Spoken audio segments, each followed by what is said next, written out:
Welcome back to Mac and PC Prime video. So today's video, I'll show you how to install the Intel Rapid Storage IRST driver to fix the problem where your disk is not showing up during Windows 10 or 11 installation if your storage drive is missing when selecting a disk to install Windows. Don't worry, this is a common issue and the fix is simple. It happens because Windows needs the Intel Rapid Storage technology. RST driver Intel. Rapid Storage Technology, also called IRST, is a storage driver and RAID solution built into many Intel chipsets. It's also required when using Intel Optane memory. Without it, Windows might not detect your disk during installation.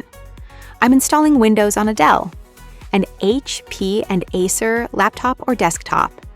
At first, I tried downloading the IRST driver from Dell website, but it didn't work. So instead, I downloaded it directly from Intel's official website. Finding this driver might be a bit difficult for you, so don't worry, I am here for you. I'll leave a direct download link in the description. Once you find your processor type, click Download Setup, accept terms, and save the file.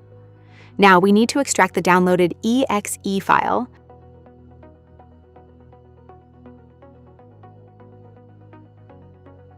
Create a new folder. Copy the downloaded setup file into it to extract. We'll use a command. I've also left the command in the description. Here's how: open the folder, click on the address bar, type cmd, and press Enter.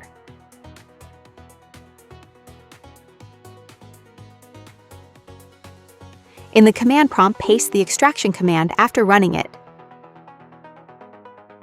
You'll see a new folder with all the driver's files extracted. Next, copy this extracted folder onto your Windows. Set up USB drive.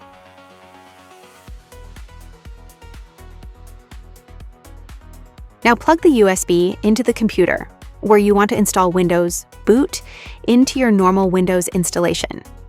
When you reach the screen where no drives are showing, click Load Driver Browse to your USB drive. Open the SetupRST folder, then go into Drivers VMD, select the driver and click OK. Give it a few seconds, and now your disk should appear. That's it. Now you can continue installing Windows normally. I hope this helps fix your problem. If this video helped you fix the problem, please give it a like, subscribe to the channel, and turn on the notification bell for more laptop, Windows, and hardware troubleshooting videos. If you have a Dell laptop showing this error, let me know your Dell model number and exactly what you see on the screen in the comments below. Thanks for watching, and I'll see you in the next video.